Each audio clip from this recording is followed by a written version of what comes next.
Pick Six podcast show on CBS Sports HQ. I'm Ryan Wilson. We got B-Mac, Bryant McFadden, two-time Super Bowl champ. We got Brady Quinn, former first-round pick for the Cleveland Browns in the face of Notre Dame football.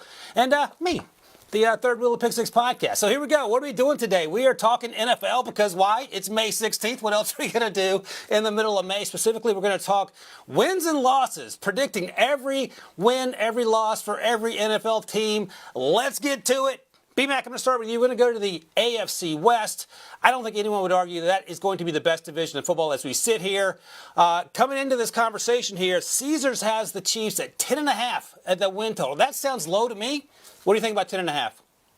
It sounds low, but I think it's about right based on how difficult the entire division will be. And if you know anything about Andy Reid, especially since coaching the Kansas City Chiefs, he's been an over coach when it comes to win total, over year after year after year. But for this particular season, guys, when you look at the win total at 10.5, I'm going under. We're starting to see some turnover on both sides of the football. Not having one of the more explosive weapons definitely will hurt the offense just a little bit until they get used to life without Tyreek Hill. And defensively, they've always been an average unit at best. They lost some key pieces from the defense from a year ago, and I think that will hurt this team, especially starting off. So I see under. I see this team potentially winning 10 ball games. When you look at the first 4 games, guys, they have 3 on the road. When you look at the first 8 games, listen to the schedule. Look at the schedule right there. You see the Cardinals, you see the Chargers, you see Indy, you see Tampa, the Raiders, Buffalo, San Francisco, Tennessee.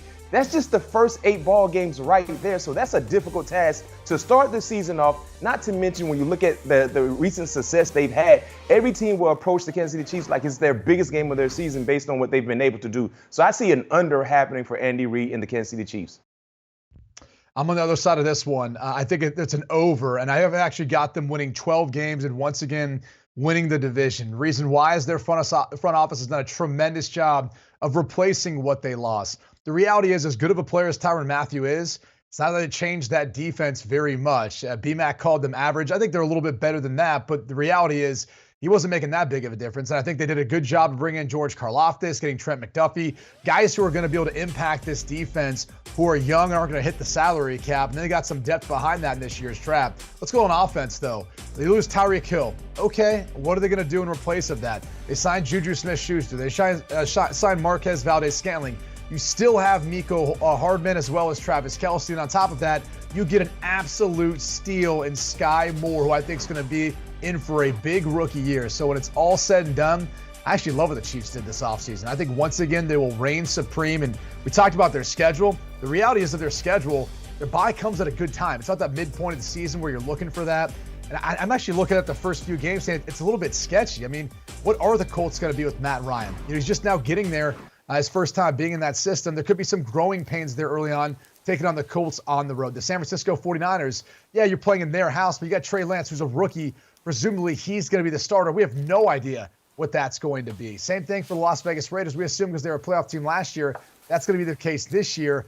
I don't know. We'll see how Devontae Adams and Derek Carr get on the same page, but the reality is this schedule actually sets up well for them, especially when you consider they play the AFC South. And I'm not so high on the AFC South. I think you got 2 gimmies in the Houston Texans and the Jacksonville Jaguars. Then you look at the Colts with a new quarterback and the Tennessee Titans with Malik Willis breathing down Ryan Tannehill's neck.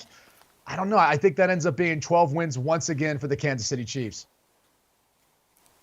Brady, I'm with you. I'm going 12 wins as well. As we sit here, the strength of schedule is such that the Chiefs have the toughest strength of schedule going into the season. That can obviously change based on free agency and draft and every other thing that happens between now and mid-September.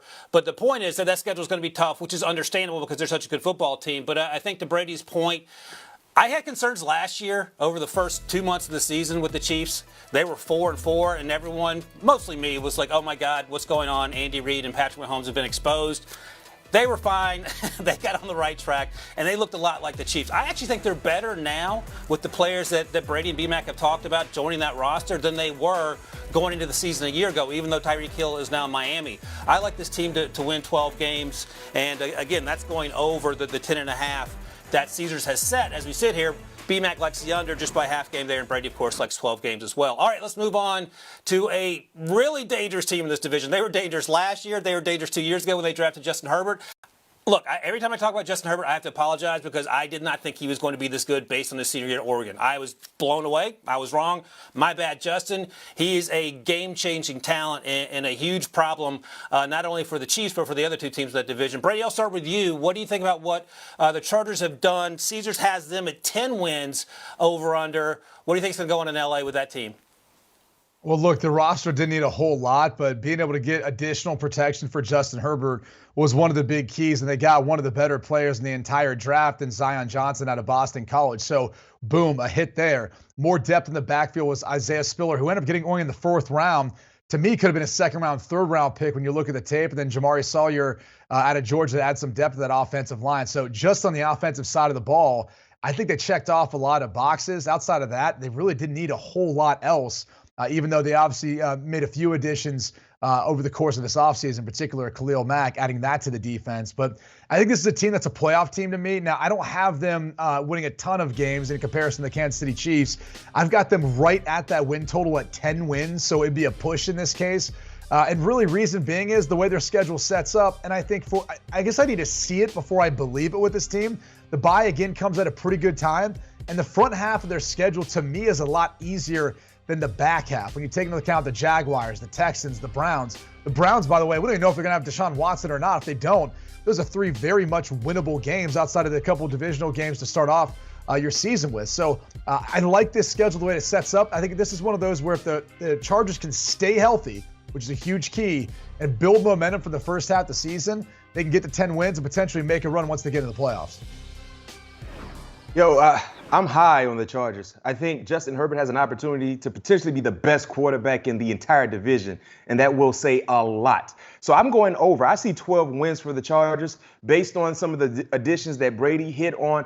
But when you look at the defense, I mean, going to get a guy in Khalil Mack and you pair him up with Joey Bosa, just think about that duo of edge rushers the opposing offenses will see week in and week out. Not to mention they brought in ball-hawking corner J.C. Jackson. Then you go get Bryce Callahan, a guy who can command the slot corner just as best as any corner in the National Football League. So they improved dramatically on the defensive side. Also bringing back Mike Williams, another quality receiver for Justin Herbert. I love everything about this team. The only concern that I have, guys, in regards to the Chargers hitting that 12-win total for me is Brandon Staley.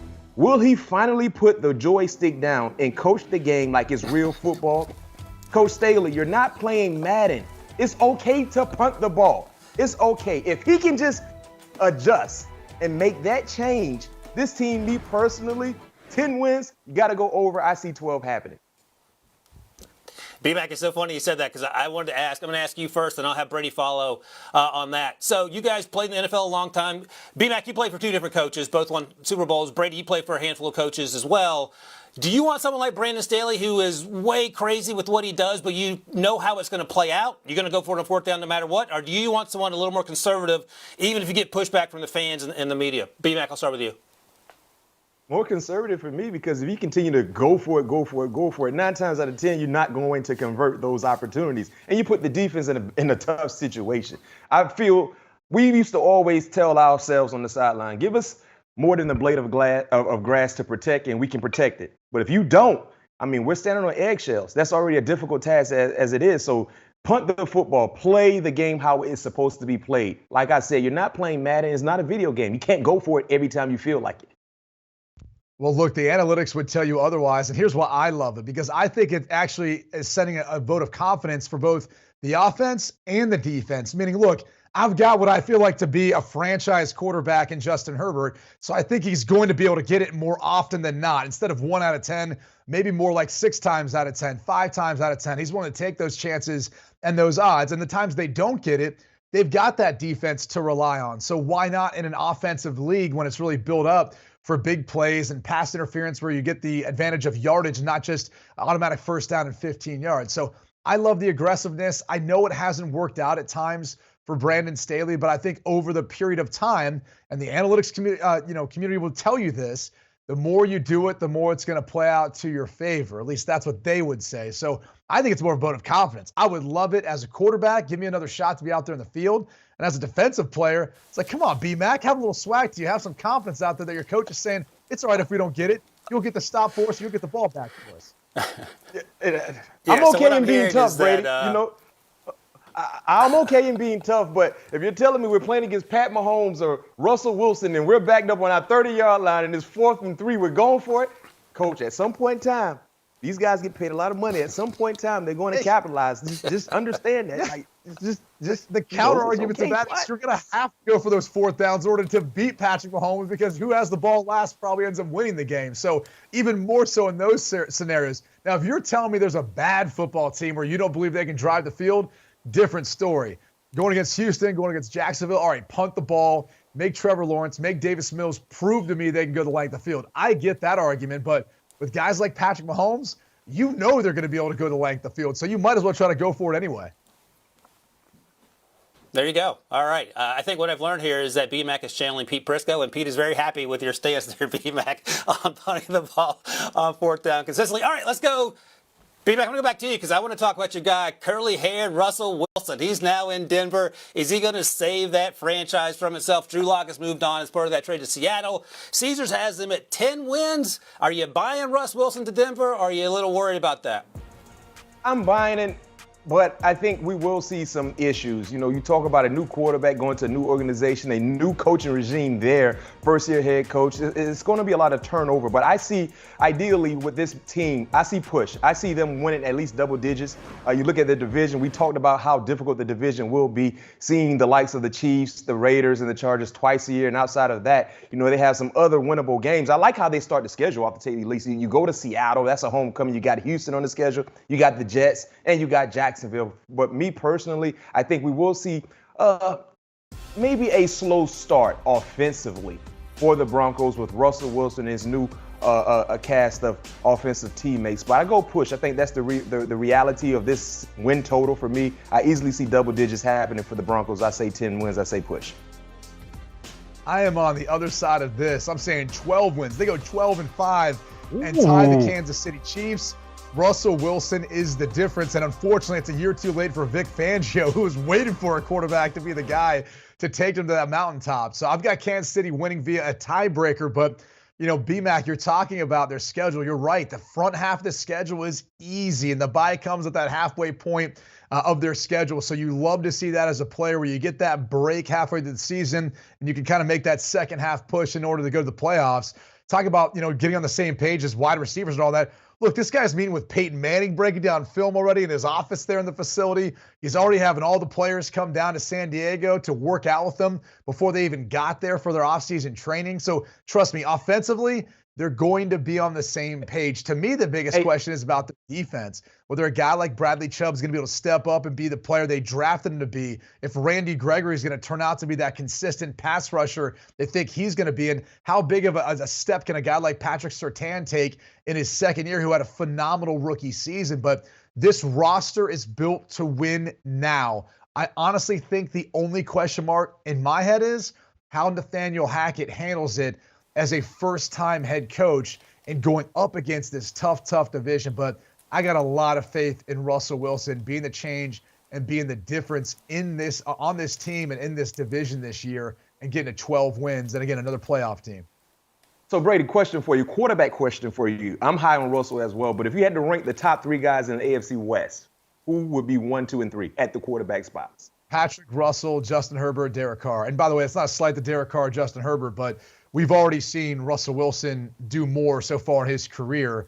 And Patrick Mahomes is a unique talent. We've seen him do a ton. But, you know, I think we're going to see now with Russell Wilson in the Denver Broncos organization get a lot more credit for the type of player that he is. I think he was hiding up in the Pacific Northwest, where if you look over consistently, organizations over the last decade that have been as good as the New England Patriots were, it'd be the Seattle Seahawks. When you think about the fact that he had one losing season his entire tenure there with Pete Carroll, it's pretty remarkable in the fact that they went to 2 Super Bowls, won 1. So to me, I think it's going to be a big-time change. You're going to see a lot more press and attention given to Russell Wilson. He might even get actually an MVP vote for once. He may actually get a vote for once in the MVP race.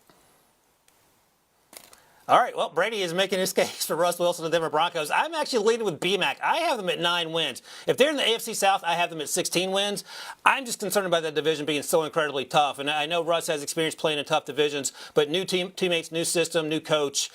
We'll see how it goes there. But again, it's hard not to be impressed by the moves that the Broncos made, primarily because they got Russell Wilson. All right, one more team in this division. Last but certainly not least, the Las Vegas Raiders. New coach, new wide receiver. Same old Derek Carr, who Brady, as you noted, he's fourth in the quarterback race only because the other three are so ridiculously good. He's probably a top 10 or 12 quarterback. So, Brady, I'll start with you. What do you think is going to happen with this marriage between Devontae Adams and the reunion with his quarterback Derek Carr and, of course, Josh McDaniels now being the head coach? Well, look, I know Josh McDaniels. He knows this division from being in it previously and kind of how that's all going to work. It's changed a little bit since he was last there, but there is a lot of familiarity in that part of it. And he will find ways of getting Devontae Adams the football and Derek Carr, and they'll be on the same page. I have no questions about their offense. It's really more their defense. Like, that's the reality. And I know they added Chandler Jones. I know they had some pieces this offseason, but can their defense be the defense that it needs to be within this division? I think when you look at all four teams, this is the one that you still have the biggest question mark about. And now we're going to take a look at their schedule. Early bye. Hate that for any team. I'd rather your bye be late than your bye be early. Reason is this. Anytime you've got a bye week, you've got an opportunity to look back past, at least in this case, your last 5 games. Sometimes that's not a big enough sample size to really figure out what your strengths are, what your weaknesses are, do more of the good, less of the bad. Then let's look at the schedule to start off the season.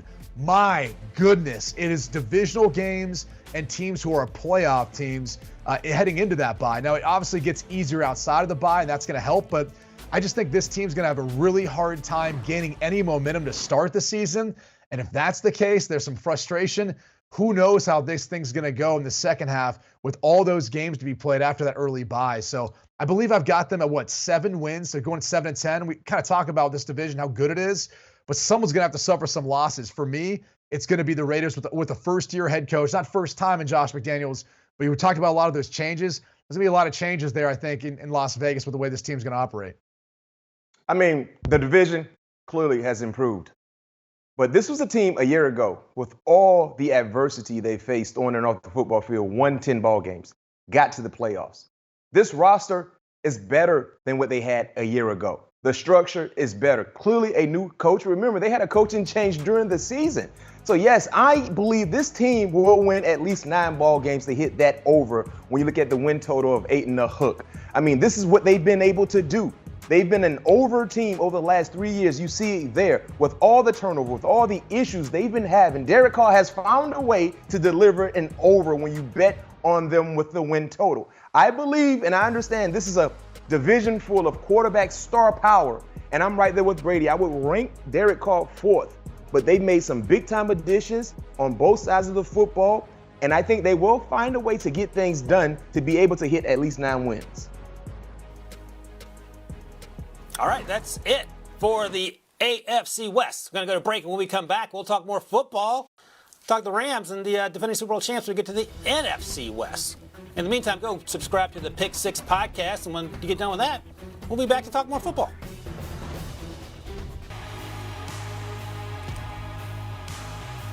Welcome back to the Pick 6 podcast show on CBS Sports HQ. B-Mac, Brady, me. My name is Ryan Wilson. See you right there. All right, we're talking NFC West. Win totals, predictions. B-Mac, I'm going to go to you first. The Rams, defending Super Bowl champs. Season has been 10.5 wins. They didn't have any draft picks until pick 104, and at that point, they'd already laughed about Cole Strange going to the Patriots. Had to apologize for that. Do you like this team in arguably the toughest division in the NFC to do similar things at 10.5? Oh, yeah, I do. They have the toughest schedule out of all the teams, deserving so they won a championship, right? 10.5, I go over. I see at least 11 wins, and here's why.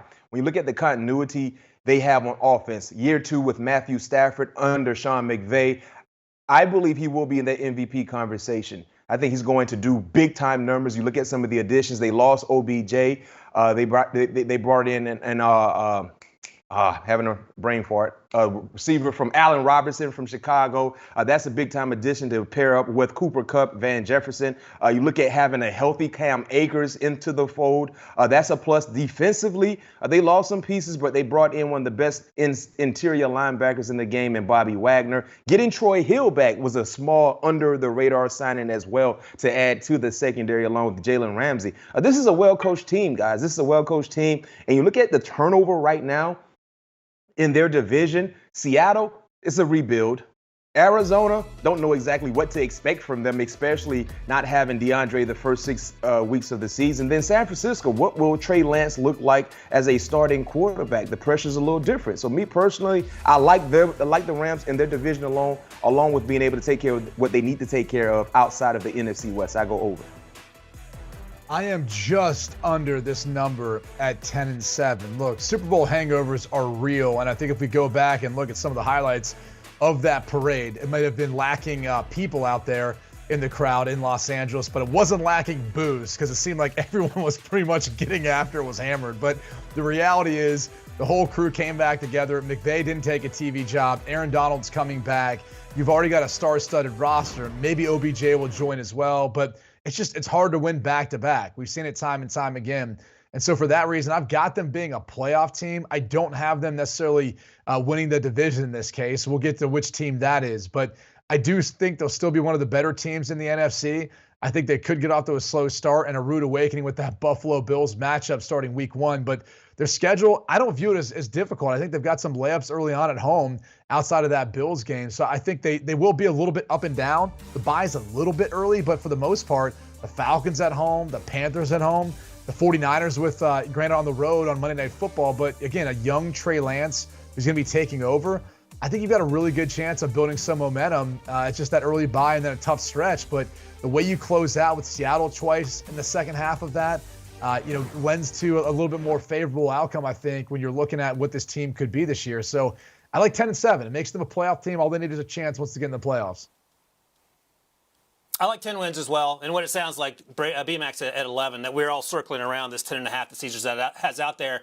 And it sounds pretty much like where we feel the Rams may end up. We'll, of course, find out together once the season starts in September. All right, let's move to the 49ers. Brady, you mentioned Trey Lance taking over. It certainly feels that way. We don't know what Jimmy G's fate is. Let me ask you this, and then you can go on to tell me what you think about the win total of 10 for San Francisco. If Trey Lance were in this draft class, knowing everything that we know about him, is he the first quarterback off the board? And if not, who is? And then the follow-up question is, how far along into this season, I know you don't like these questions, but I'm asking anyway, I'm the host, baby. How far along into this season until we have questions about all the capital they gave up to go get Trey Lance if he's not having success early on? They're all such tough questions to answer because I think the one thing about Trey Lance is the more he plays in a game, the more comfortable he feels. So I think there's a learning curve still there, and the best is going to be yet to come. So it really depends on what happens with Jimmy Garoppolo. If he's sitting there and they can't find a reasonable trade value for Garoppolo, or they don't want to cut him, and they're like, hey, we'd rather go ahead and keep him. We're going to run Trey Lance a little bit more. There could be some injury concern there. Well, maybe you're better off keeping Jimmy Garoppolo and paying that price tag in the event that Trey Lance either flops or he gets injured. So why not? And if Garoppolo's in there, I actually have more optimism for this team because I know what I'm going to get. And I know if this team's healthy, they're very capable of making a run, winning the division, and maybe getting to another Super Bowl. But as it currently stands with Trey Lance, I didn't think he was ready last year. I don't think he'll be ready this year, even with an offseason of reps. So I think about the halfway point of the season is where you may get some people questioning what he was capable of, or maybe overspending to trade up and get him. But again, I think a couple of years from now, that might be a different story if they're patient with the way they work him in. But looking at their schedule, they get off to an easy start, at least in my opinion. You're starting off with Chicago. I don't have high aspirations for them, even though it's on the road. Then the Seattle Seahawks, divisional opponent that you get coming to your house.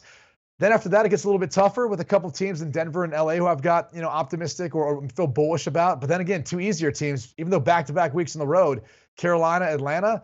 I think when it's all said and done, this is a team to me that I don't necessarily feel like they're going to win a ton of games. Maybe the second half ends up being better than the first half, but I get them going 8-9. And I think that's kind of fair for maybe just so many questions around what Trey Lance is going to be. He's really the key to me, B-Mac. Yeah, for me, I think I have questions regarding the quarterback and Trey Lance. The lack of experience is something that definitely will be alarming.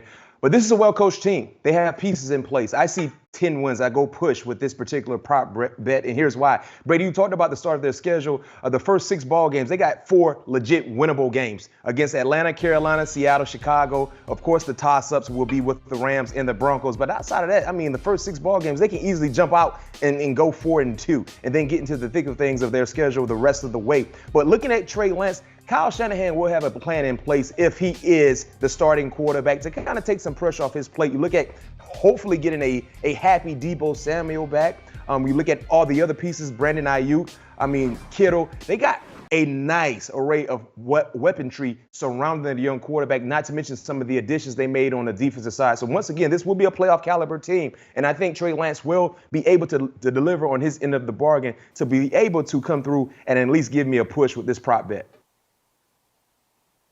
Yeah, I like him at 8 wins. We'll see what happens. My concern is the quarterbacks, and you guys have talked about that. So let's move on to the Cardinals, another team that has their quarterback settled. But B-Mac, I'll start with you. How settled is it with Kyler Murray? Are you going to pay him now? Are you going to wait? Is he going to be frustrated? And how do you sort all this out with the specter of DeAndre Hopkins going to be sitting down for 6 games? Well, right now, I think it's safe to say Kyler Murray, he's pretty settled, right? I think they might have made some promises to him to kind of put him in the mind frame of putting all Cardinal images back on his social media. But guys, if he's not paid by the start of the season, he's going to be disgruntled all over again. And that's the wrong time to have an unhappy quarterback right before the season starts. So that's one distraction. The second, you talked about DeAndre Hopkins. Listen, when he was not in the lineup last year, this team was not a good team. Offensively, they were a bit stagnant. They weren't efficient. It really hurt the development of Kyler Murray. So I expect to see some of the same concerns and same issues. Look at these numbers. I mean, with DeAndre Hopkins, they're a playoff caliber team. Without, they're a team that will be selected in the top 6, top 7 of the draft next year. So not having DeAndre Hopkins in the first 6 weeks is another issue, along with the distractions. And then finally, for me, Brady, when you look at the first 8 ball games, their schedule: Kansas City, at the Raiders, Rams, at Carolina, Philly, you at Seattle, divisional matchup, New Orleans, Minnesota. I mean, the first 8 ball games, the first 3, if they're not careful, they can start off 0-3. And if you start off 0-3, man, the snowball effect is going to roll all the way down the hill throughout the entire schedule. So me personally, I go under. I see maybe 7 wins for the Cardinals. I go 7. I'm the exact opposite here. I've got 11 wins for this team. I think they could actually win the division. You know, you go back to last season and you look at the stats and the numbers that you'll see without DeAndre Hopkins, people fail to realize Kyler Murray missed a little bit of time. He was banged up. He wasn't 100% healthy either. So I think that played into taking away some of their offense. One of the biggest keys within their offense is him being able to take off and run, especially on pass plays. So I know you're concerned about this, B-Mac, but I'm a little more prophetic about this stuff. I am with you, though, at the start of their schedule. If they were to start off 0-3, tough to come back from. But let's be real about it. You're higher on the Raiders than I am. I'm not very high on the Raiders this season. I'm not very high on the Carolina Panthers. I think Philly got to the playoffs a year early. Then you've got Seattle, who is Kyler Murray not a better quarterback than what Seattle's going to roll out? They played them twice in that span. The biggest concern I have is the late bye, and then you've got another home game. Really, you're playing down in Mexico City, so it's not really a home game for you. You still got to travel. So that works against you. And the difficulty of schedule, let's take into account the records last year. We'll see what some of these teams look like this year. I've got a lot more optimism for them. The Cardinals have gotten better and better and better every season with Kyler Murray and Cliff Kingsbury as head coach. It's a huge year. Forget about the off the field issue with his social media account and contract and all that. When it comes down to it, it's going to be about what this team does. And here's the reality. They've played their best football in the beginning of seasons. It's been the second half they have to worry about. Well, good thing for them, they get DeAndre Hopkins after the first 6 games. So if they do get off to a slow start, which hasn't been the nature of how they've played, they're going to have help coming. So as long as Kyler Murray stays healthy, I actually think they're in contention for this division. I've got them winning it right now. I didn't see that. Ryan, did you see that coming from Brady? I didn't see that. The Cardinals winning the division. I was waiting for you to answer. B-Mac, you look like you just watched a dog get run over. You didn't know what to do. And Brady was driving the car. Yeah, I thought my dog was gonna move and go ahead and hit the dog with a Euro step. Didn't happen. I hit the car with a Euro step. I mean, listen, historically speaking, Brady, you talked about the second half of the season. That has been their Achilles heel. But man, if they start off slow, we don't know what the second half may look like, me personally. So I don't know. I think this is a team I have concerns regarding coaching on both sides of the football. The personnel is not as intact as it's been in the last 2 years, especially a year ago. And having your best offensive weapon, skilled player, not in the line the first 6 weeks, that's a tough way to start the season off. So me personally, I mean, forget winning the division. I don't see this team making the playoffs at all. I don't know how. It could happen. Don't forget but just it. Don't forget. on They've got Hollywood Brown, too. Let's not forget that. He's going to play an impact along with A.J. Green, Rondale Moore, the rest of the targets. Zach Turt's back. They got Trey McBride. I'm telling you, this will be a better football team than people want to give them credit. So in Brady's defense, the team did win 11 games last year. I think they're probably better on paper this year. But B-Mac, I'm leaning with you. I think they're a 7-win team just because I don't trust Kyler Murray and Cliff Kingsbury. We'll find out. They had 9 wins according to Caesars. The last team we're going to talk about, the Seahawks, are currently sitting at 6 wins according to Caesars. Brady, I'll go to you. We talked about this a few weeks ago with John Breach. You played for Pete Carroll. Does Drew Lock have a chance to have any success in the situation he currently finds himself? Sure. I think it's an uphill battle looking at their roster. I think you'd say they probably have the worst roster of anyone in the NFC West. On top of that, is it Drew Lock? Is it not? Are they still going to try to bring in someone else? They say they're not going to trade for Baker. So what does that mean if he's a free agent? There's just so many question marks around this team. I honestly feel like they're building this team for 2023. I don't think they're building this team for 2022. I think that's why they drafted the way they did. You look at the schedule, a late bye-ish, not necessarily great, but the way they start off, I think they'll stumble out of the blocks versus, Denver with Russell coming back. I know they get to host it, and I'm sure, CenturyLink, or at least it used to be called CenturyLink, will be incredibly loud. But it's just, look at the travel and all that too. I think that takes a toll on a team that no longer has Russell Wilson to rely on. So I don't have high hopes for this team. I think when I look back at what I had them, slated at winning, 6 games? And I think I'm probably the most optimistic of any of you guys as far as what this team is going to be. I go under, Brady. It's going to be a long year for Seattle. The thing about Russell Wilson, when they had Russell, he covered up so much, right? So many mishaps that weren't necessarily mishaps for us as watchers of the game, but he was just able to cover up because of his skill set and his talent. Not having Russell and not knowing exactly who the quarterback will be, it's going to be a tough slate offensively for them, and defensively, I'm right there with you. I think this is a team that's starting to look towards the future. And you talk about almost traveling 30,000 miles in the course of 1 year. That's a difficult situation to deal with as well. So I see under 6. I see probably 4 wins for the Seattle Seahawks. I'm sorry, Seattle. I'm right there with both you guys. I think 5 wins feels about right. Drew Lock's had a long season ahead of him if he can hold on and play the entire season. So that's the NFC West. We're going to take a quick break here. When we come back, we're going to talk a little NFC East. Not quite as good football as the 2 previous divisions we talked about, but hey, we'll talk about it anyway because we know they got some fans out there that want to talk about the Eagles, the Giants, the Commandos. I know they're the Commanders. And what's the other team there? Oh, yeah, the Cowboys. All right, we'll be right back after this.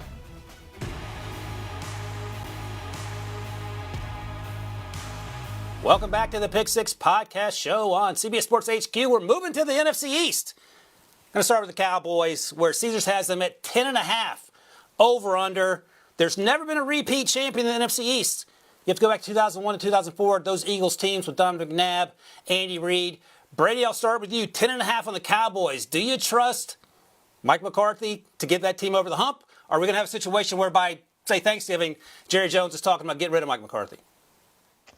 I don't know about over the hump, but I do trust them to win 11 games and hit the over here. I think the roster is built to win right now, even after they traded away Amari Cooper, which wasn't a big fan of, but they did sign James Washington, who showed some promise during his time in Pittsburgh. And then Jalen Tolbert, they took in the 3rd round. I thought he could have been a 2nd-round guy. He'll have an impact, too, as a rookie. And then Tyler Smith will help solidify that offensive line. I think an area that maybe at times has been less than what they had hoped for. But the biggest question becomes that defensive front. They drafted Sam Williams as a 2nd-round pick, bit raw, but he's got some ability if you're looking for a guy to replace what they lost in Randy Gregory because they didn't want to pay him. So defensively, that's the side of the football that I think it needs to play up to par the way they did last year with Dan Quinn as their defensive play caller. As you take a look at their schedule, their bye comes at the perfect time. You know, the first half of the season, it gets off to a rough start because of their first two opponents. After that, a lot of winnable games in there, maybe with the exception of the Rams, obviously the defending Super Bowl champs, and a playoff team in the Eagles. But again, I think they could get off to a really, really good start where you're looking at them get the first 8 games with maybe a 6-2 record at best, 5-3, something like that, as they start to build on to the second half of the season. So I've got 11 wins for them. They win the division. I think they go on the playoffs, and that's really B-Mac where the next question comes. How far has this team come in the offseason, or how far can Mike McCarthy, Dak Prescott, and Dan Quinn take this team in the playoffs, and can they get to a Super Bowl? Yeah, I'm right there with you. I think that's the biggest concern regarding the Cowboys. This is a double-digit team waiting to happen if they stay healthy. I have them slightly under. I have them winning 10 ball games, but clearly they will make the playoffs. I look at the start of the season. You got the Buccaneers, you got Cincinnati, you got the Giants. That's an wild card-like game because there's been a lot of turnover with that organization. Then midway through the season, you got to travel to Green Bay, you got to travel to Minnesota. But the main reason why I'm going under 10.5 is because I believe the division has improved dramatically over the last 2 seasons. Let's keep it real. The NFC East has been the laughing stock of the NFL when you look at all of the divisions because they've been so inconsistent. It's always been about the Dallas Cowboys, and oddly enough, they have struggled to say the least in doing what they're supposed to do. I believe in Dak Prescott. I think when the offensive line is healthy, he will be at his best. The same can be said for the entire offense, and I like the pieces they've been able to keep intact on the defensive side. But I think they win double-digit wins. They have double-digit wins this season, but I'm not ready to say they will go over. I go under just because the division has improved a little bit. B-Mac, I believe in Dak Prescott. I believe in Dan Quinn. I don't believe in Mike McCarthy, so I'm going 9 wins. Still a win and a half below what Caesars expects, but I think they're going to underachieve just because I don't trust them when it matters the most. And that's how that season ended for them last year with that Dak scramble didn't quite work out. All right, let's move on to the Eagles. And B-Mac, I'll start with you. So if let's say you're Darius Slay and you're sitting there, and here's what you find out. They get A.J. Brown. They sign Hassan Reddick. They draft Jordan Davis. They draft Nakobe Dean. Do you feel better about what Jalen Hurts has around him on the offense and also what you have as a secondary member in terms of making that defense better in this division? No question. I mean, think about this, guys. When was the last time the Philadelphia Eagles had a legit number 1 wide receiver? Like, you have to go all the way back to maybe Jeremy Maclin, right? I mean, he was the last wide receiver to have 1,000 yards, to say the least, when you look at the numbers. So it's been that long stretch when you look at not having a go-to guy. A.J. Brown is their go-to guy. When you combine and look at what he's done as a professional wide receiver, you pair him up with Dallas Goedert. Man, if you can keep Miles Sanders healthy. I think Miles Sanders is one of the more talented running backs in the National Football League.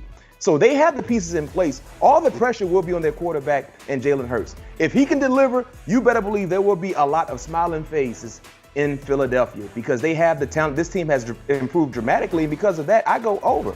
I mean, I have them winning 10 ball games. I know the win total is at 9. This is an easy over for me based on the pieces they've added. You talked about the draft. You talked about free agency. This is a team that is right there with the Dallas Cowboys, in my opinion, and I wouldn't be surprised to see the Eagles win this division if number 1 does what he's supposed to do. B-Mac, I'm 1 less than you. I've got 9 wins for them this season, so right there at a push. I think this team is probably the one that's the biggest wild card to me in this division, in part because I look at their schedule and, yeah, they start off with the Lions in Detroit and then, Washington a couple weeks later, a divisional matchup in Washington, but still need to see what Carson Wentz is going to bring to the table. I've got a big question mark about what this team's going to be in the first half. They could be about 500 going into that early bye.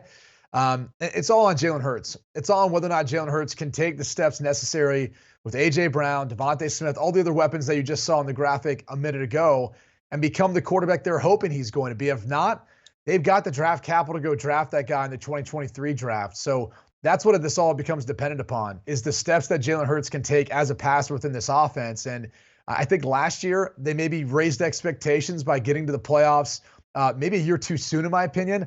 I don't think they make it this year. I think they end up finishing at least second, if not third. And I think you're only going to get 1 team from the NFC East that ends up making it. And that's the division winner in the Dallas Cowboys, in my opinion. All right, so 9 wins according to Caesars for the Eagles.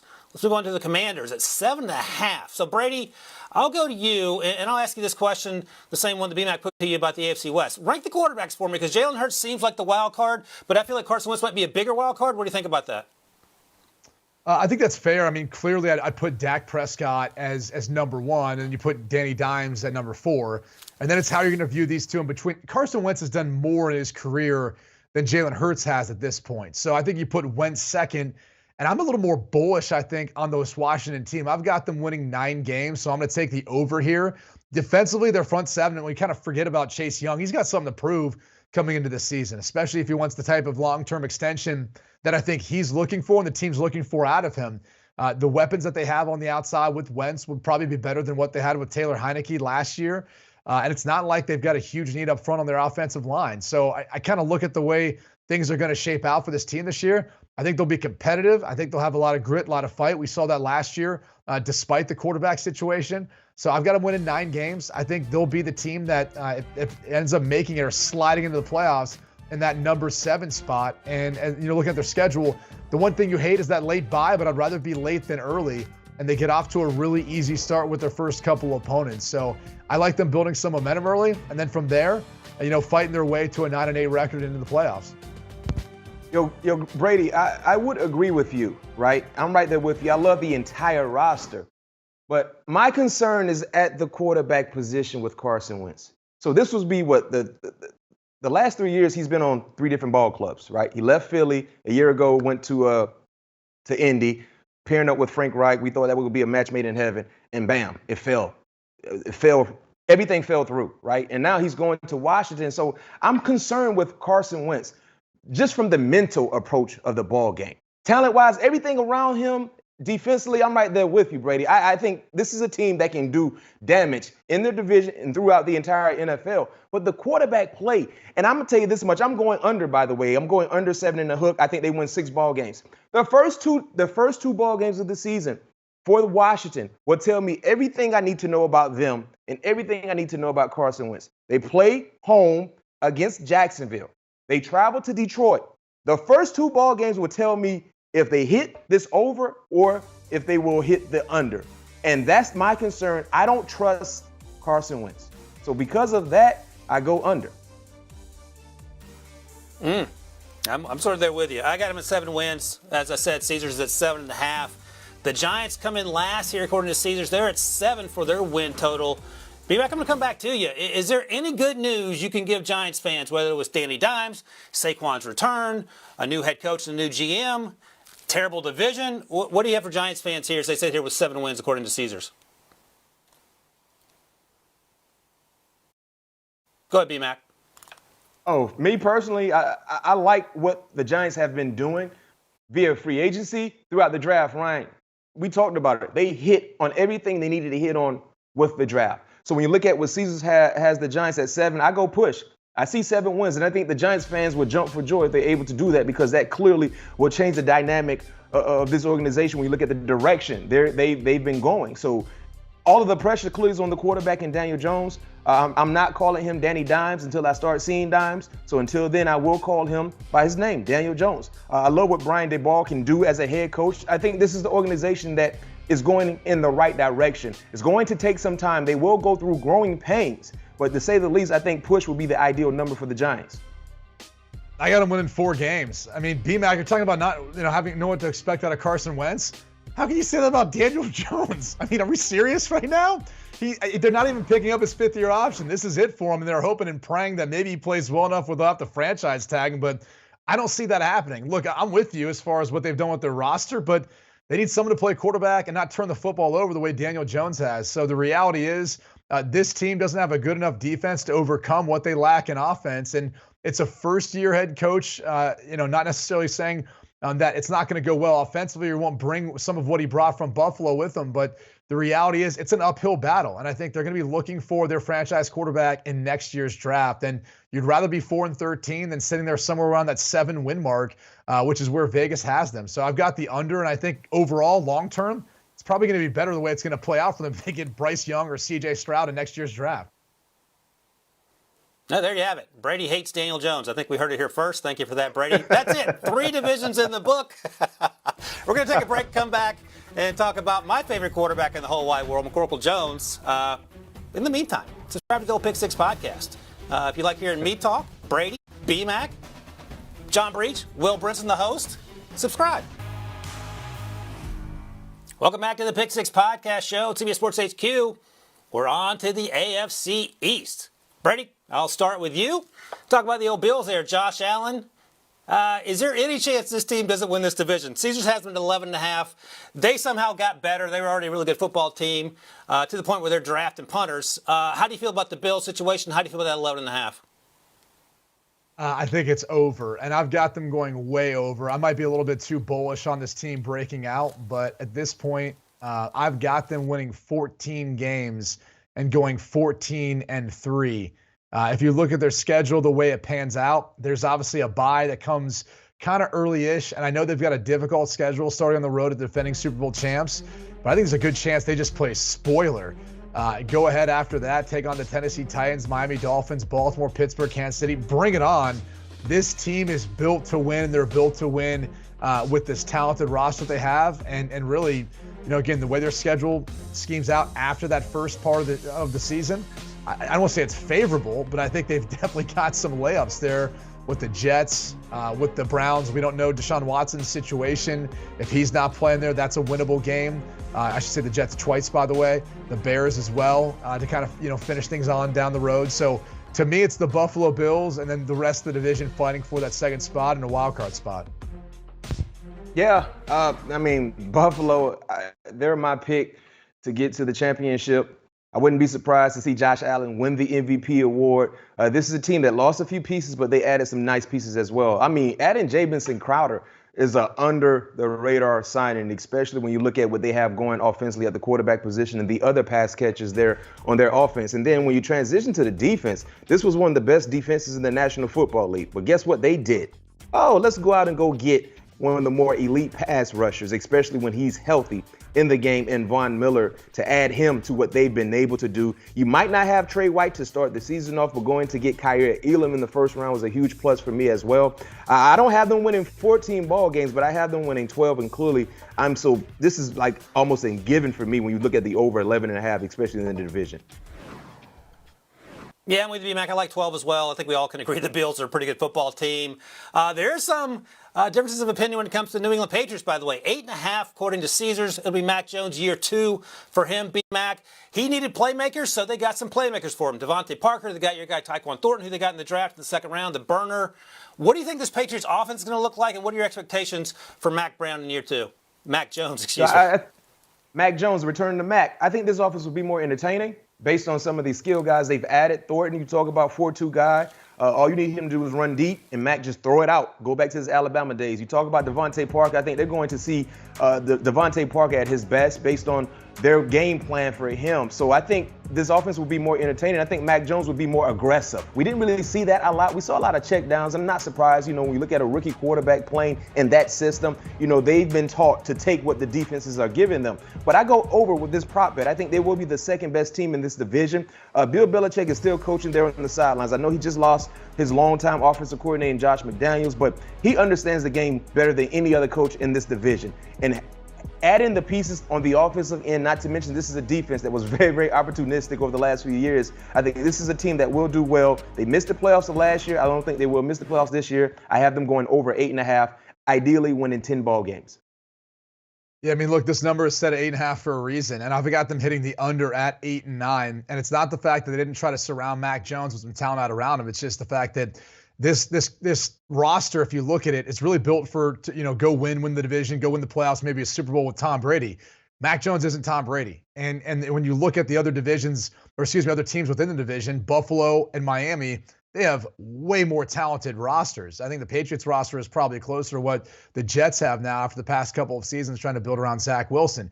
And look, we'll find out a lot about where this team is at. They go down to Miami to start the season, and if they end up winning that, maybe they can get some momentum having to play Pittsburgh in Pittsburgh. But 3 of their first 4 are on the road.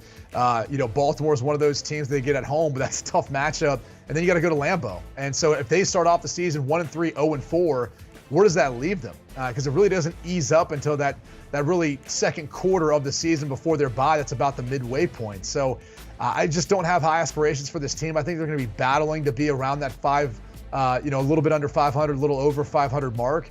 And I think it's hard to overlook the Dolphins and how talented that roster is. I don't know if Tua's going to end up being the guy or not when it's all said and done, but it's going to be hard for him not to with all the talent that they have. Yeah, I'll be Sammy Sunshine and give the old Patriots 11 wins because I'm all in on Mac Jones there. But you mentioned the Dolphins there, Brady. I'll come back to you. They're at 8.5 wins, too, according to Caesar. You mentioned Tua. I'll ask the same question. Rank the quarterbacks in this division.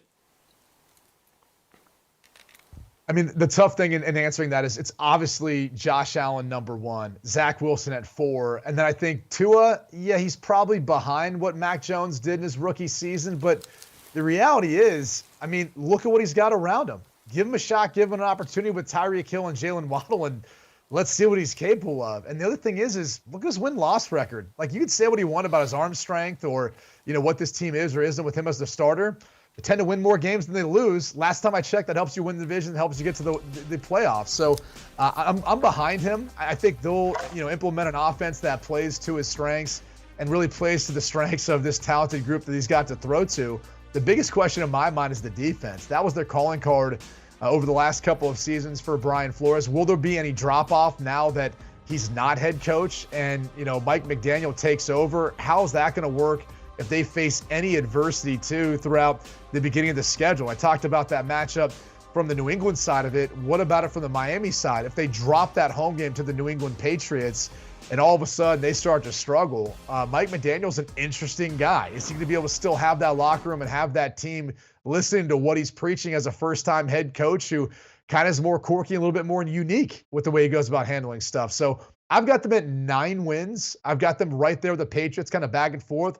I'm just giving the Dolphins the edge because of how talented the roster is in comparison to the Patriots roster. Yo, Brady, I'm right there with you. I have them going over. 9 is the win total for me. And the reason why I'm going 9, because the talent, like you said, all the money they've spent, all the resources they've utilized to improve this team definitely should help them. But like you said as well, Brady, the one concern is Tua Tagovailoa. And that was a huge when you talked about the question you received from Ryan, if you were to rank the quarterbacks, clearly we know who 1 and 4 is. But who is 2 and 3? And I'm right there with you. So I think there's a lot at stake for Tua because of everything they've done to improve the entire roster. And it puts pressure on Tua. So I think they will be a competitive team, but I don't see double-digit wins. I think some of this pressure might be a little too much for Tua. And will he be at his best? We have to wait and see, but I go 9. Yeah, I like him at 8. I think the question, as you guys have noted, it's going to be about Tua. The question's in New York with the Jets, where Caesars has them at 5.5. It's going to be about Zach Wilson, fair or not. And when you start the draft like this, B-Max, Sauce Gardner, Garrett Wilson, Jermaine Johnson, Breece Hall, and then Jeremy Ruckert, it feels like Zach Wilson might be out of reasons to complain if things don't go his way. Is it unfair? Maybe year 2. But what are the expectations for Zach Wilson and Robert Saleh as they head into their second year together in New York? He better ball out. There's no excuses. Nobody cares about you being year 2 in the league. The same can be said for the head coach, Robert Saleh. They got to make things happen based on what they've done. Spending money, the draft picks they hit on. Everything was a success for the Jets. So I have them going over. And get this, 5.5 is the win total. Brady, I have them winning 7 ball games. Yes, 7 ball games. It's time that we give the Jets fans something to be optimistic about. Let them enjoy their offseason. So what? Guess what? I'm going to make them enjoy their offseason. The winnable games I have, Brady, hear me out before you just start rolling your eyes at me. The winnable games, at least one against Miami. I see a split. That happens. Chicago, you get Cleveland, and you might get the Browns without Deshaun Watson. You get Seattle. You got Jacksonville. You got Detroit. And they might split one with the Patriots as well, right? So those are all winnable ball games. That's 6. That's 6. Yeah, that's 7. That's 7. Miami, Chicago, Cleveland, Seattle, Jacksonville, Detroit, New England. Yeah, you're obviously more optimistic than I am. Here's my thing is I'm just going to call questioning the math of all this. You've been getting out a lot of wins, B-Mac. I'm not sure if you add up the wins and losses of all the teams and all the games you've picked that you're going to equate out to it being even for everyone. You may have to check that math, but I will say this. I've got them going under this number at 5 wins, and here's why. Their season's going to be over before they get to the bye. I mean, that's just the reality of it. Their bye comes November 13th, and they've got to play Baltimore. They've got to play basically almost the entire AFC North to start the season. They might go 0-4. And then you've got that winnable game versus the Dolphins. Great, they get to host them. They're going to feel pretty desperate and pretty beat up after an 0-4 start. Then the Packers, a trip out to the Denver Broncos with Russell Wilson.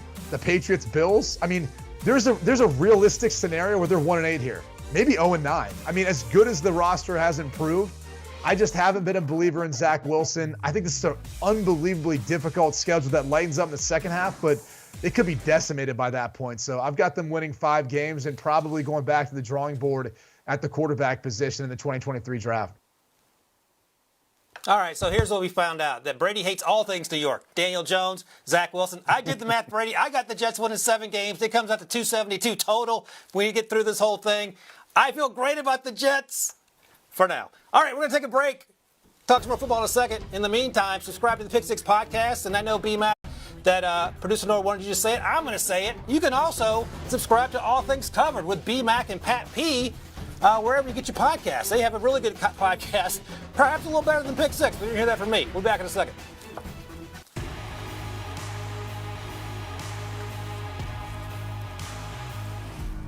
Welcome back to the Pick Six podcast show on CBS Sports HQ. We got 4 divisions to go. We're up to the AFC North.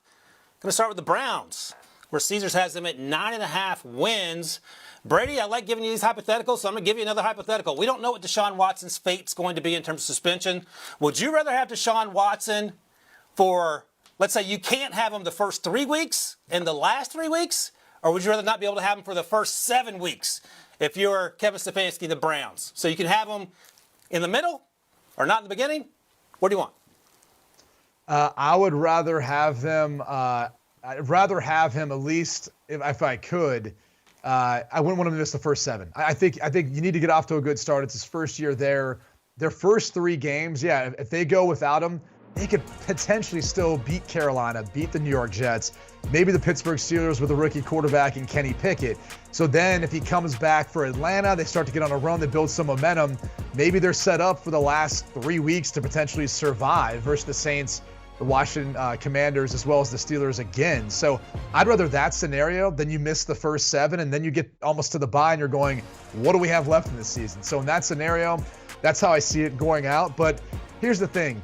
I've got the Browns at 7 wins. The reason being is I think he's going to miss some games. I personally would not bet this until we get more clarity at this point. With it being set at 9.5, you already have a division that I think we've seen the Cincinnati Bengals and the Baltimore Ravens have displayed themselves to be 2 of the best teams in the AFC. I don't know that they're better than them. And so I think at that point in time, they're behind the 8 ball there. And who knows what to expect out of the Pittsburgh Steelers and a rookie quarterback in Kenny Pickett. So going through their schedule, not knowing what to expect and whether or not Deshaun Watson's going to be there or not in the first 6 games of the season or so, it made it incredibly difficult for me to feel optimistic or pick them to win a lot of games. So for that reason, I've got a winning 7. Yeah, I'm right there with you. I made this pick, Brady, under the assumption that Deshaun may miss some time, specifically in the beginning of the season. So I go under as well, but I have them winning at least 9 ball games because this is still a talented team on both sides of the football. The structures there offensively with the line, the running backs, defensively, one of the best pass rushers in the game in Myles Garrett, one of the best corners in the game in Denzel Ward. So they have some pieces in place, but when you look at their schedule, the first 8 weeks of the season, they have Pittsburgh, Baltimore, Cincinnati, the Chargers, and the Patriots. And then week 1 against Carolina, that's the Panthers. They travel to Carolina. Remember, this is a team that hasn't won a opening game in 17 seasons. They lose the first game of the season regardless of what's going on with their structure. That's just been the course of their organization for quite some time. So one would think with a healthy CMC, Christian McCaffrey, Carolina might be a dicey team to play against on the road in the beginning of the season when everyone is healthy in uniform. So I have under for the Browns. well, B-Mac, on that 9.5 there. Of course, it all comes down to Deshaun Watson, and we'll get to find out where Baker Mayfield ends up. Another team that's sitting at 9.5, according to Caesars, the Baltimore Ravens. B-Mac, you talked earlier about keeping Kyler Murray happy if you're the Arizona Cardinals. Is Lamar Jackson going to be unhappy if he doesn't have a new deal in place in the coming weeks or months before the season starts? You know what? I think Lamar is in a different situation than Kyler Murray because clearly he loves the organization. I think they're going to get something done, just a matter of time. But I think Lamar Jackson might be a little more disgruntled at the fact that they traded away his best wide receiver and they didn't do anything to help him. And I think that will hurt their offensive production throughout the course of the season. But Lamar Jackson is just an outstanding athlete. He will find ways to make up for some of the mishaps. So I have them going over this 9.5 win total. 10 wins is where I see them at in the reality side of things. And the reason why, they're healthy, right? The running backs will all be healthy. The defenders that they missed a year ago will all be healthy. And that really hurt the development of this team from what we saw last year with so many running backs and key contributors on the offensive side healthy. And the same can be said for the entire secondary, to say the least. So Lamar Jackson will have to do MVP-like things this season, and I think he will be able to do so I go over. I've got the over as well. I think we know this team's a playoff team. We've seen them have a ton of success through the course of the regular season. Eric DeCosta does an unbelievable job drafting and really finding them what they need most for their team. Tyler Linderbaum immediately comes in, their first-round pick, and starts at center for them, improves their protection and run-blocking scheme. Kyle Hamilton will be a difference maker. But even later on, I mean, David Ojabo, when he comes back for the torn Achilles, or Travis Jones out of Connecticut in the interior of that defensive front, all those guys are going to play a factor and add to it. And quite possibly my favorite additions, yes, so what, you traded away Hollywood Brown. It's not like the wide receivers get a lot of looks anyways. You drafted 2 tight ends who are definitely going to help you out, Isaiah Likely and Charlie Kohler. That's who they throw to. It's Mark Andrews, the tight ends, and they run the football. So I think when you look at the schedule, it sets up for them to win their first 3 games. I think their roster is better than the Jets, Dolphins, and Patriots. Then it's the matchup versus the Bills and how they kind of handle the season the rest of the way. So throw the contract out the window. Once we get into playing football, that's what Lamar Jackson's going to be focused on. This team, I think, will win the division. I've got them going 11-6, tying with the Cincinnati Bengals, but winning that head-to-head tiebreaker. Yeah, this football team was beset by injuries and COVID issues last year. If they're healthy, it's hard to argue they're not one of the best teams in the AFC. Another team that's pretty good, Brady, Cincinnati Bengals, 9.5 is their win total according to Caesars. You talked about the Super Bowl hangover for the Rams. Is there any sort of hangover for going to the Super Bowl and losing in a demoralizing fashion? What should we expect from the Bengals coming into Joe Burrow year 3? I think just continuing to build on what we saw from them last year, really. I mean, that's the reality of it, is they're only going to have more confidence, more swagger as they move on throughout the season. And I think you're going to see that from Jamar Chase. You're going to see that from T. Higgins and really the rest of their pass catchers. So I don't have many concerns there. It's just about defense and what this team's going to look like this year. And if they can get enough stops to be able to not force or put too much pressure on Joe Burrow, who, might I say, is a dark horse to win MVP if he throws the football the way I think he's capable of. But they got an impact player in Daxton Hill. Cam Taylor-Britt, I think, will help provide more depth to that secondary. And then we'll see where things go from there. But I think this is a team that's poised to be in contention now for a while with what they've done this offseason, bringing in Alex Kappa, Ted Karras to help shore up that offensive line and provide Joe Burrow more protection. Lyle Collins as well. So all in all, I've got them winning 11 games again, but they'll have to be a wild card team because Baltimore wins that tiebreaker.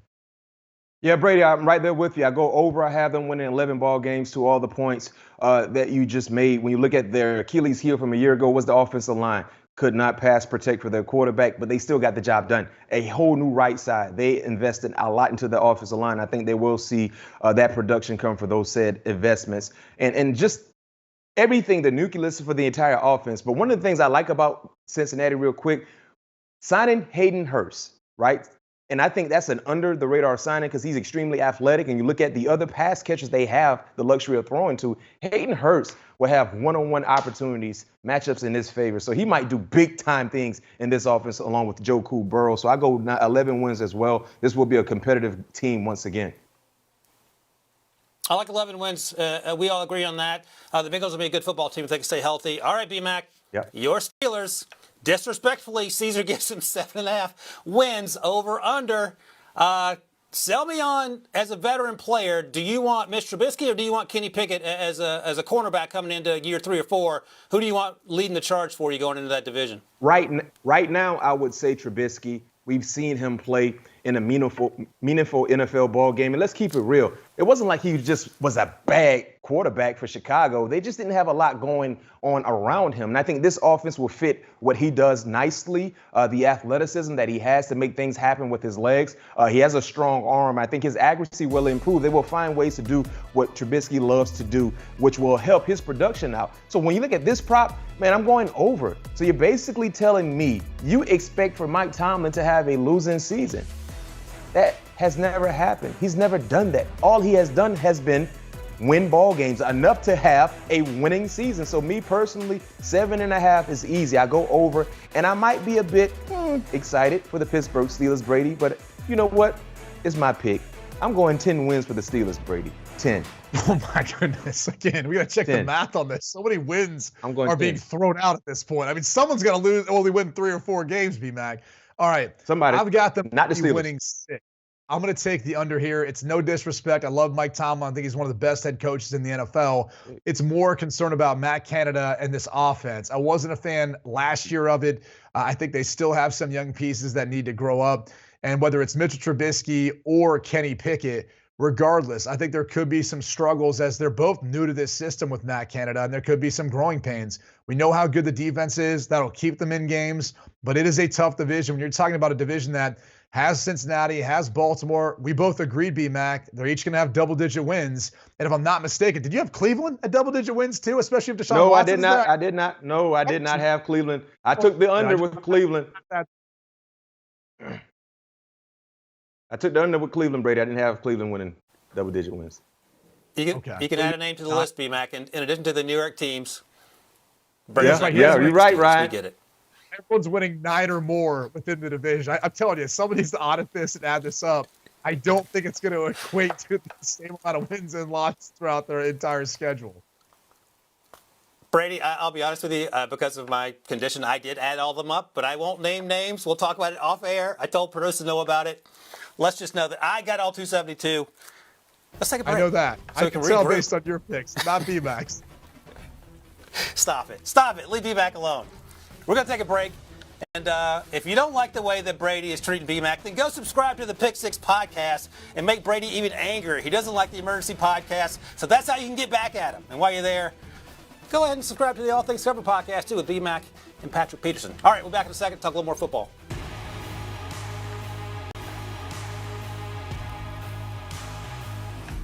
Welcome back to the Pick Six podcast show. CBS Sports HQ, B-Mac, Brady, me. We're on to the NFC North. Brady, we're going to talk about the Green Bay Packers. Caesars has them at 11 wins on the over-under. Is this the year that Aaron Rodgers and the Packers come back to earth without Devontae Adams, or is it going to be the same old in the NFC North? Yeah, you'd think not, because not having your number one wide receiver, Devontae Adams, who had such great chemistry with Aaron Rodgers, but it seems like, I don't know, they didn't even draft wide receivers in the previous 2 drafts, and he won MVP each of those years. So I've got him winning 12 games. Look, I think this is their division. He's back for another season. You look at the draft, they get a guy in Christian Watson, who I think makes a lot of sense.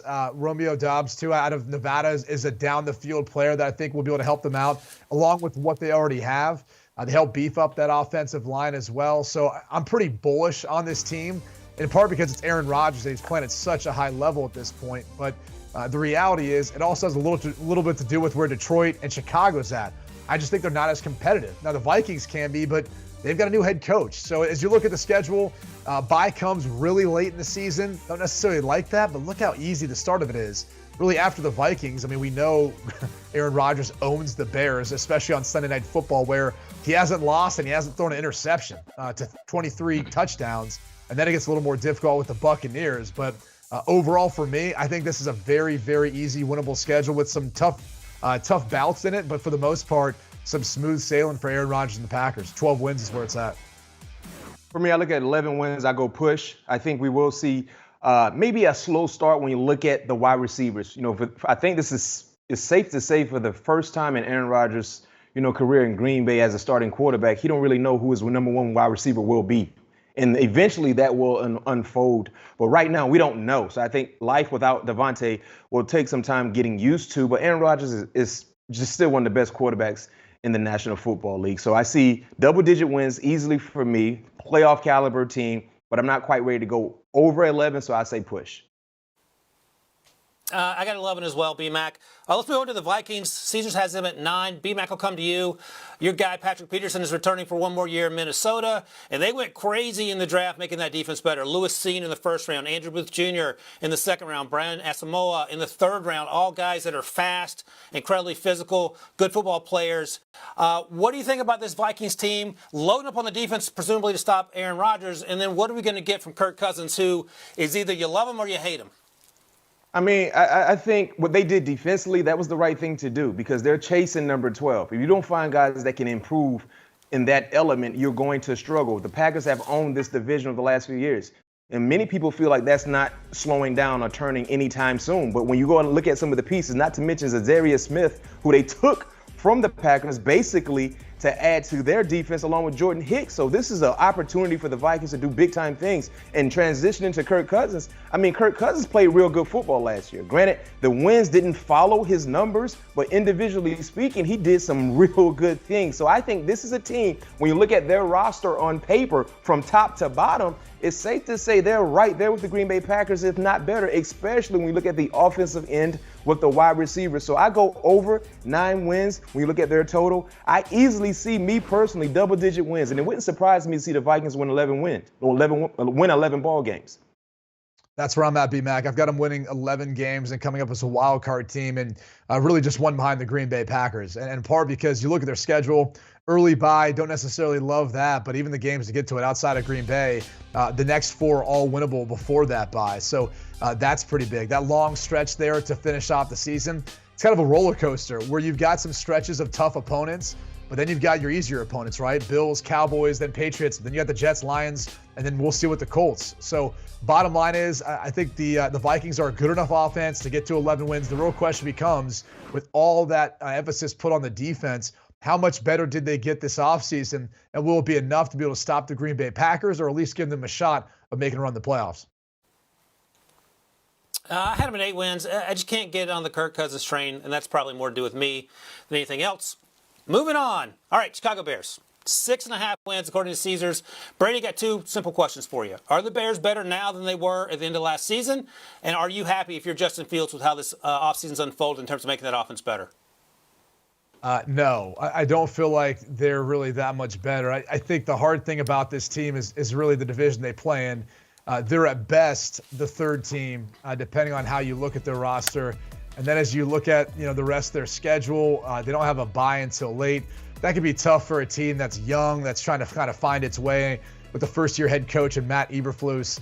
And so I don't imagine they're going to get off to a good start. I think they start off 0-2, and then they've got some more competitive games versus Houston, New York Giants. If they drop those, they could really be in some trouble when it's all said and done. So, look, I think the world of Justin Fields, but the reality is this is what it's like when you get drafted to a team that's not a good football team, and you have to go through some rebuilding years, and you hope and pray you can play well enough. But if you're looking at this roster, who's your number 1 wide receiver? Is it Darnell Mooney? Is it Equanimeous St. Brown? Is it Byron Pringle? Maybe it's your tight end, Cole Kmet. And will they be able to run the football effectively? Defensively, you traded away one of your best edge rushers or players in Khalil Mack. Yes, you still have Robert Quinn, but he's getting up there in age. I love the pick of Jaquan Brisker. I think he's going to make an impact back there next to Eddie Jackson, but it's just not going to be enough when it's all said and done. So I think I've got them at, 4 wins? I don't have high hopes for what this team's going to be able to do this season with the schedule that they play and the way it pans out. Yeah, Brady, I think you're going to love my win totals for the NFC North based on this pick and the next pick, because I'm right there with you. I see 4 wins. I'm taking the under, and I'm running to the window to put this ticket in because of everything you mentioned. I mean, this is a team that has a lot of holes. Unfortunately, they were not able to fulfill all those holes in the draft or via free agency. And it's going to really hurt Justin Fields because being able to develop as a young quarterback, you need pieces to help you. You need pieces to help you. I mean, look at some of the up-and-coming quarterbacks in the National Football League. I mean, they develop when they have secure pass catchers to help them. Josh Allen is a better quarterback with Stephon Diggs. Kyler Murray is a better quarterback with DeAndre Hopkins. You can go on and on and on. And unfortunately, Justin Fields doesn't have that number one guy. They should be Mooney, but that's a tall task to ask for a guy who's starting to emerge to be a playmaker for their organization. So I see a very, very long, dreary season for the Chicago Bears, so I go under at 4. With you guys. Let's move on to the Lions. And B-Mac, you talk about the need for having a big-time wide receiver. The Lions, Caesars has them at 6 wins, just a half game below the Bears. How do you feel if you're Jared Goff that you get Jameson Williams on your roster? Maybe not right away, but he's out there in November doing the things for you, hopefully, that Steph Diggs did for Josh Allen, for example. You should feel good. Number one, remember there were rumors about the Detroit Lions maybe moving on from Jared Goff. They decided to keep him intact, so he should be ecstatic because of that. But you look at some of the resources, right? Jameson, hopefully he will be healthy at least maybe by October or November, who knows. You added DJ Chark as well from the Jacksonville Jaguars. You saw the development from St. Brown from a year ago as a rookie. So they have some nice pieces, not to mention when DeAndre Swift is healthy, he's a nice, reliable running back. And I love the tight end in TJ Hawkinson. So this is a team last year. I mean, watching them play the game of football was like watching a bad Lifetime movie. You knew it was going to end ugly and it was going to be sad and everyone will be tearing up. And that was the life of the Detroit Lions. Hopefully they've gotten over that hump and trying to finish and knowing how to win ball games. And I think they will do so. So I have over for this team. When you look at the Chicago Bears, that should be 2 wins right there within itself, and maybe finding a way to sneak one out between the against the Vikings or the Green Bay Packers. But I see 7 wins taking the over. I'm right there with you, B-Mac. I've got him a little higher at 8. I kept doing the simulation over and over and over again. I kept falling at 7 and 8 wins, 7 8 wins. I kept looking at going, man, is it just me believing in Dan Campbell and what we saw last year with some of those close losses, them giving games away and saying it's their second year, they'll figure some of those games out. The additions that they made, I think all the players are impact players, and Aiden Hutchinson and a guy like Jameson Williams, who will eventually help out Amon-Ra St. Brown and TJ Hawkinson. But it's also their schedule. I mean, look at how this shakes out. I think they'll be competitive in a lot of these early games. You know, don't necessarily like where the bye sits, but down the stretch, I mean, you've got some easy winnable games and opponents where they could really finish strong and kind of finish close to that winning record number. But I like what Detroit's doing. I like how they're building this thing. I think they'll be more competitive than we want to give them credit. Yeah, I'm a huge Dan Campbell fan. I still don't know if he's a good coach or not, but I'm buying what he's selling in terms of the pep talks. I like him at 7 wins. I think it's not even an argument. I think they're a much better football team than the Bears, and they're going in a much better direction. We'll see. So we're going to take a quick break. We have 2 more divisions to go. We're going to come back, and after the break, we'll talk about the old NFC South and Tommy Brady. So be back in a second.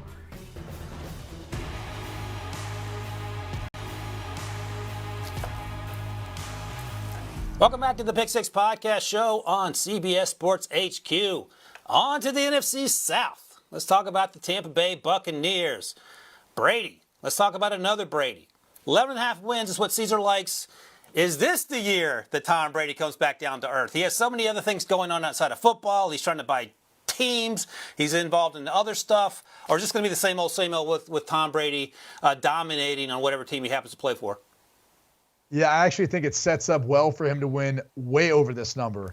And looking at their schedule, the 2 toughest opponents he's going to have to face are both at home in the Green Bay Packers and the Kansas City Chiefs. And I know, by the way, if you want to throw the Rams in there, okay, they get them at home too. So the reality is, even though their buys on the later side of things, it's not that bad.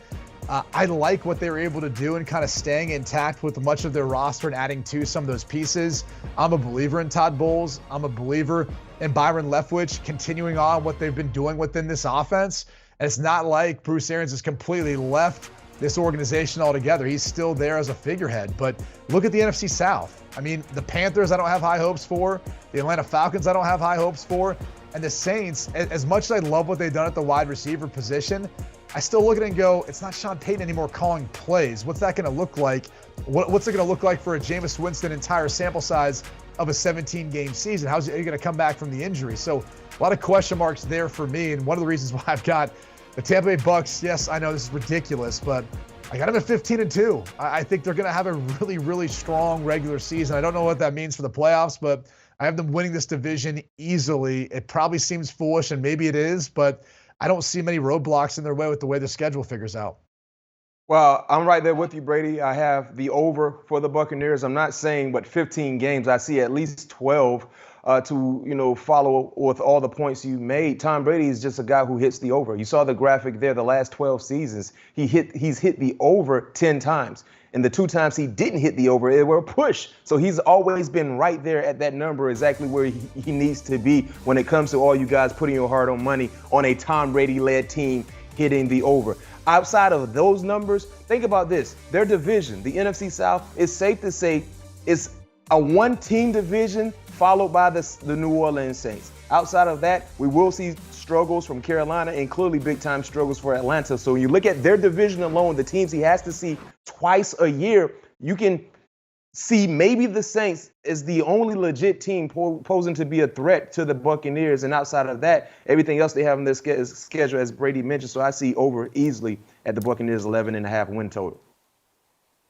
I'm going to disregard that graphic we just saw there. I'm going under 8 wins. I don't want to talk about it. We're moving on. All right, the Saints. Here we go, B-Mac. Let's talk about this. Don't make the face at me. I don't want to talk about it. I can't take it back. We didn't get a chance. Why hey, Brady, why we didn't get a chance to attack what Ryan just said? He said it so smooth and fast, and we're just like moving on to the Saints. 8 wins, Tampa? I'll tell you what, B-Mac. I'm over Tom Brady. He feels like Will Ferrell. Go ahead, Brady. Sorry. No, I was just going to say he's carrying this show right now as our host, so you got to give him a lot of credit. You know, he's handled a lot of the maneuvering around these divisions and some of these outlandish takes that we've had so far. So I go ahead, do your thing, Ryan. You can have that take. I'll give it to you. Thank you. See there, B-Mac, I was sticking up for you, and then you turned around and dunked on me. Not going to lean on Brady. This is how it works. Oh, thank you. I appreciate it. All right, let's talk about the Saints. Let's talk about old Jameis Winston. I think he's going to be continue to have a really good sort of playing career in New Orleans after the ACL injury last year in late October. B-Mac, what are you expecting from him? He's now got Jarvis Landry. He's got Chris Olave. They drafted an offensive lineman in Trevor Penning. I think this team has a chance to be pretty good. Yeah, I mean, hopefully Jameis is 100% healthy from the ACL injury. And I think if he did not sustain that injury a year ago, guys, clearly the Saints would have made the playoffs. We probably would have saw nice numbers from Jameis. And also, too, what will this offense look like without Sean Payton? You know what I mean? Sean Payton was a big part to what they done offensively, the foundation and the structure. But I have this team winning over 8 wins. I think that is an ideal number. Vegas hit the 8-win plateau. I go over. I think 10 wins will be a sufficient number. And here's why. You talked about the pieces offensively. For the very first time in a long time, we saw the Saints become aggressive via free agency. Going to get Olave in the draft, bringing in Jarvis Landry, hometown product. Also, Tyrann Mathieu, adding him to the secondary. Don't forget about Marcus May as well. They added him to the secondary. This is a team, when you look at the division, yes, they're chasing the Tampa Bay Buccaneers, but clearly they're above the Carolina Panthers. They're above the Atlanta Falcons. And because of all of that, I go over. I see 10 wins. Look, this might be the team I miss on. I've got 7 wins. And reason being is I think there's going to be a Sean Payton effect. His play calling, absence of him being there is going to hurt them. This season's going to be a roller coaster for New Orleans. Yes, they got some talented additions between what they did in the draft, who they signed in free agency and all that. But the reality is they've got an easy opponent and a tough opponent. It starts off that way to start the season, and it really carries on with the exception of their last few games. They've got a really late bye. Not a huge fan of that. Obviously, it's better than too early. But for me, it's 7 wins, and it's not an indictment on Jameis Winston. I just think there's some question marks about what this offense is going to look like without Sean Payton calling the plays, who's one of the best in the business. I have high hopes for Jameis. I'm going to go with B-Mac and go with 10 wins there. So the Saints, according to Caesars, are at 8. The Panthers are at 6. So, Brady, if I had told you a month ago that the Panthers are going to take Ekwonu and get Matt Corral, you'd probably feel pretty excited about that. It happened. Still don't feel great about it from my perspective. What do you think this means for Carolina in terms of how this all shakes out in the NFC South for them? I mean, I don't really know how to answer that because you were a much bigger Matt Corral fan than I was. I didn't have him ranked very high. He kind of remind me a little bit of like the Zach Wilson effect in a great college system, put up a lot of stats. I probably had him a little higher than Zach Wilson, but it could be one of the scenarios where he gets in and it's like, whoa, we need some time to develop this thing. I've got this team at 5 wins, and I think the reason is because their quarterback's not on the roster right now. Now, this could change if they get a Jimmy G, if they get a Baker Mayfield. Both would be improvements. Hell, even Drew Brees, he might not be done playing. Well, go play in Carolina. You get to play your former team a couple times a season. But unfortunately, they're missing that key ingredient, and that's the quarterback. And for that reason, late by the rest of the schedule they've got to run through, it's just going to be tough sledding for them, even though their defense has been much improved. And look, Christian McCaffrey's back healthy. Can he stay healthy? That's going to be one of the bigger factors, too, in how this season is going to turn out for them. The Falcons are at 5.5 wins, BMAC, according to Caesars. They got Drake London, huge get. He's basically another big target for them. Marcus Mariota's the quarterback, hasn't started a game since 2019. Drafted Desmond Ridder. Is there any reason for optimism if you're a Falcons fan? No, it's going to be a long year. Hopefully you see some fight, but it's not going to go far. I go under. I say 4 wins at best. We see struggles from Marcus Mariota. Let's go ahead and throw Desmond out there and see exactly could he lead this franchise in the right direction. If not, you go out and go draft one next year. But the reason why I'm going under, guys, real quickly with this one, their division, the defenses they will see in the division alone. Tampa, much improved defense, stout unit with Todd Bowles, even though he's the head coach. New Orleans Saints, we know what type of terrors they've been on the defensive side. And don't forget about the Carolina Panthers. When they've been healthy on all 3 levels defensively, that's a unit you don't want to play with as well. That's what the Falcons have to see twice a year, just in the division alone, outside of the other teams they will go against. So 5.5, I'm sorry I didn't go 5 wins for you guys. I think 4 would be sufficient. And let's get ready to see exactly what you can do in next year's draft. All right, good luck, Des Ridder. All right, let's take a break. We have one more division to go. It's the AFC South, last but not least. We'll be back in a few to talk about that and then get out of here.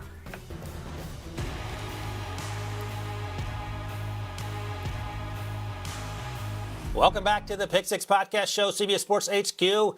Last division, BMAC. We'll talk about the AFC South. The Colts have 9.5 wins, according to Caesars. They got a new quarterback. They drafted a wide receiver and a tight end. What do you think about this team? I love the Colts. They have arguably the best quarterback in the division. This is a team that won 9 games last year, and don't forget about the slow start. They started off 0-3 in their first 5 ball games. They were 1-4 and still found a way to win 9 ball games, just basically relying on the running back Jonathan Taylor. But you better believe Matt Ryan will bring some type of structure offensively to their offense at the quarterback position, and that will help this offense become dynamic, in my opinion. And don't forget about the defense. Darius Leonard and crew, that's a unit that has been opportunistic. So in their division alone, I think we will see a little decline with the Tennessee Titans. I don't expect a lot from Houston, and Jacksonville might be an improved ball club, but they're not quite ready to rumble with the Colts just yet. So I go 12 wins for their win total, and I'm taking the over. So you sort of touched on it, B-Mac. It feels like a 2-team race in this division. So, Brady, I'll turn to you to talk about the Titans. They're also at 9.5 wins, according to Caesar. I think, honestly, their biggest issue on offense might be outside of the offensive line, the quarterback situation with Ryan Tannehill. They do have the running game in Derrick Henry. Their defense is getting better. What do you think about the Titans going into this season?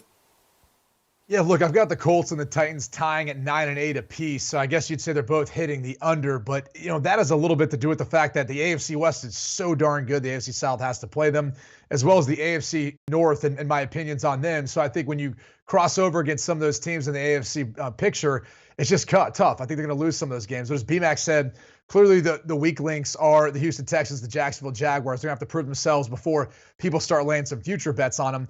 As I'm looking at the Tennessee Titans, you hit the nail on the head, Ryan. It's really about the quarterback play of Ryan Tannehill. Obviously didn't finish the season strong, but if he starts off the way he has played since he's gotten there, he's been really good during the course of the regular season. The only question is, how's he going to play without A.J. Brown, one of the more productive players? And I know they drafted Treylon Burks, which a lot of people said, hey, kind of reminds you a little bit of A.J. Brown. I think a different player, and I'll be curious to see his transition into it. But regardless, you still have Derrick Henry in the backfield. I just wonder if they get off to a tough start, which I don't foresee happening because their schedule, the way it shapes out. I mean, the Giants is a very winnable game to start off the season. Yeah, Buffalo's tough having to go there, but Las Vegas, a divisional matchup versus the Colts, then Washington, those are all games maybe you call a coin flip. Then you got an early bye. So the way I'm looking at it, I think until they get to that back half of their schedule, they've got some winnable games. I think they can stay in this thing. But if they falter early, then it becomes all that pressure mounting on Ryan Tannehill's shoulders. Then does Malik Willis go in? And if he does go in, will he be ready? That was the big knock on him, or at least supposedly, that he was raw and he needs some time to a little seasoning and to grow and kind of watch the game more. We'll see if they get to that point or if he's going to play at some point in time this year. Yeah, in terms of on-the-job training, BMAC last year, Trevor Lawrence got it, and it wasn't a lot of fun to watch. He took a lot of beatings in that backfield. This team is on paper better. New coach who feels like he's going to have a better connection with his quarterback. We'll see. 6.5 wins according to Caesars for the Jaguars. I got a feeling that you have high hopes for this Jaguars team. No question, I have high hopes. I mean, Trevor Lawrence is a talented quarterback, but clearly he was a part of a lot of dysfunction a year ago.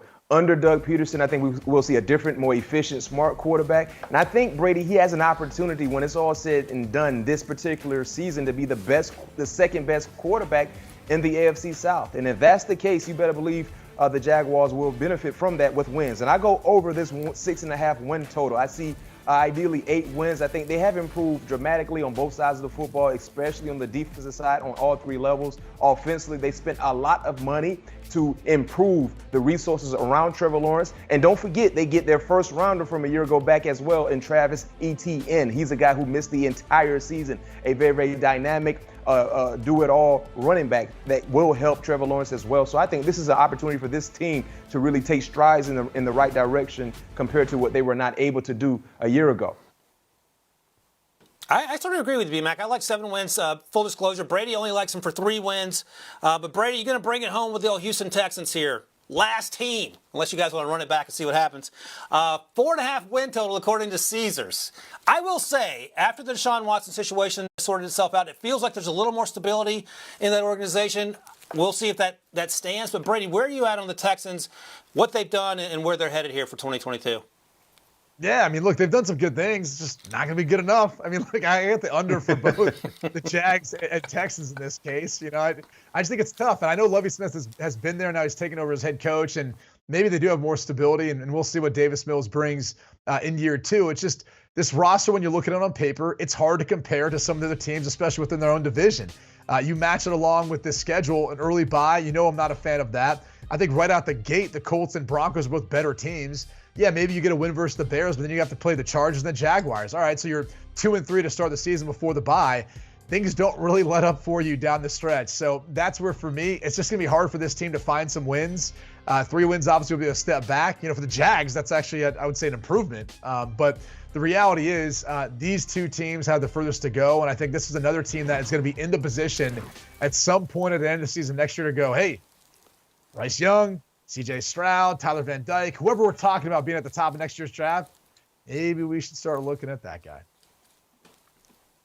All right, there you go. All right, BMAC, I got a request for you. Why don't you give us a little love for all things covered, and then I'll follow you up with a little pick 6 love.